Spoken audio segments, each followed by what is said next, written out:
that's gonna look so good. Be all lovely, all cute. Yeah, with the shoulder, amazing, amazing.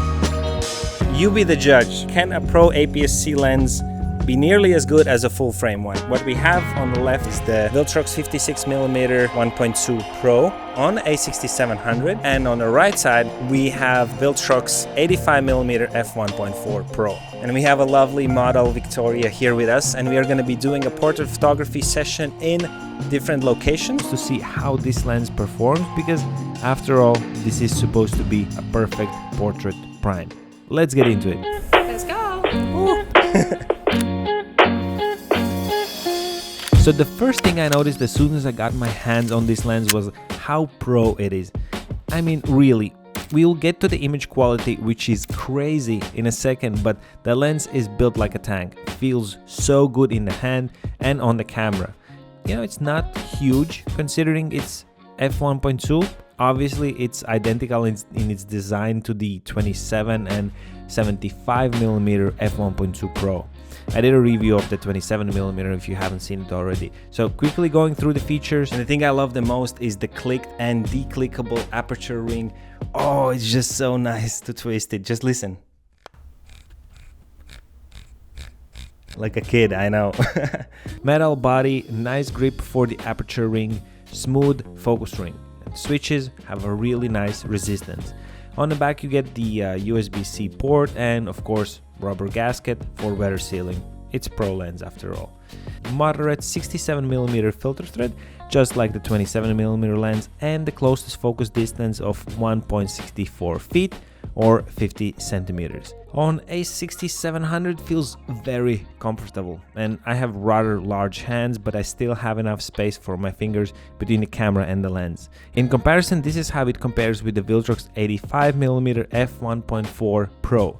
For those who might be confused why I'm comparing these two, is because the 56mm focal length on APS-C is equivalent to the 85mm on full frame.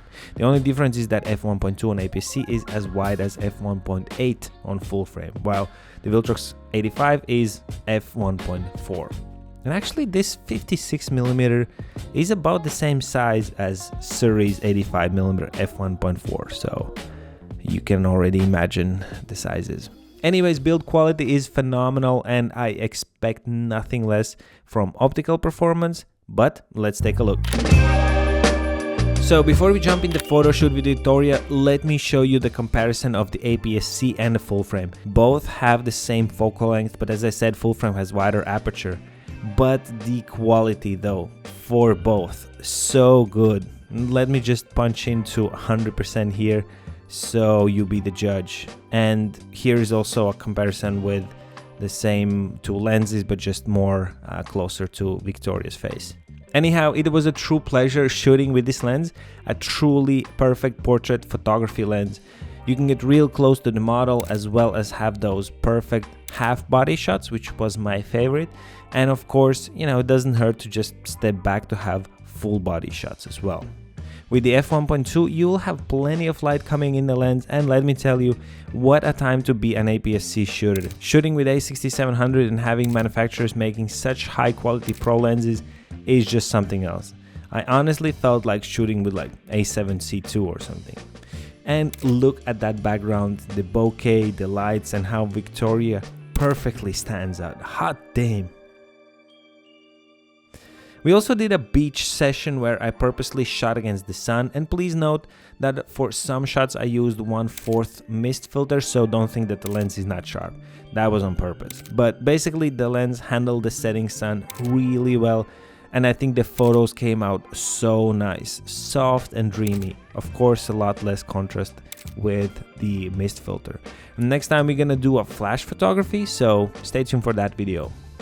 And zooming into 100%, I mean, as I said in the beginning, you be the judge. If I have to tell my verdict, this Pro APS-C lineup from Viltrox is insane. I mean, even the air lenses are crazy sharp, but these, I mean, what else do you need? Now the best part.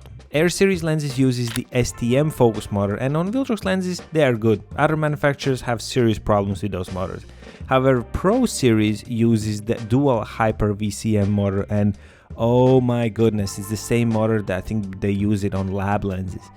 Guys, you're gonna love this. As always, I hooked my trusted Axon CMO 4K to record the screen, and I asked Victoria to walk as fast as she can towards me with her fancy Louis Vuitton shoes. I had the A6700 on high burst mode, and look at that green square on her eye.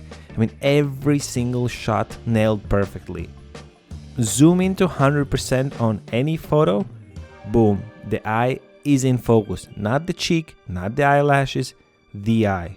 I mean, you gotta love these focus motors. And by the way, if anyone is wondering, yes, the lens does make a clunking sound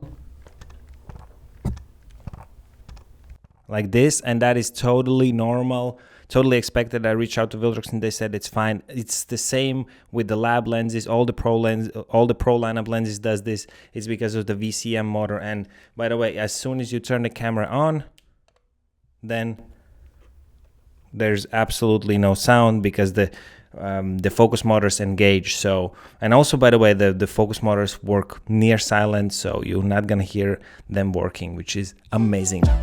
We also shot some quick videos, and of course this lens will be perfect for those slow motion B-rolls, for detail shots, can be also used for product shots, just so many use cases. Of course, excellent sharpness, excellent performance, great autofocus even when shooting wide open at F1.2. I mean, it's just great. So the price I was given by Viltrox is $580 US, but do check the link in the description because I have gotten you 5% discount if you use a code TJ56E. It is an affiliate link, so I will actually make a couple of bucks if you use the code, and that will greatly help the channel, so I thank you in advance. Now, is the lens expensive? I think, it's relative. We need to ask if the lens is worth the price. Honestly, I think the price is very fair and competitive for what you are getting. Yes, the full frame version of 85mm is actually not that much more expensive now, but considering how sharp and feature rich this lens is, even though it's APS-C, I think it's worth every penny. But if you want to save some money, you don't need all these features and want the smallest size possible and actually don't mind not having the F1.2, then the Air series lenses are for you. There is a 56mm F1.7 version, obviously much smaller, lighter, not a pro lens, but it's good and costs something like $176. So check the video about it I made below. I'll leave the link and also the link to it if you want to buy. All right, I'm happy. Well done, Viltrox.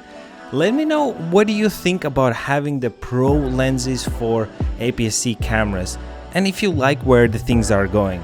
And I'll see you down in the comments. Cheers!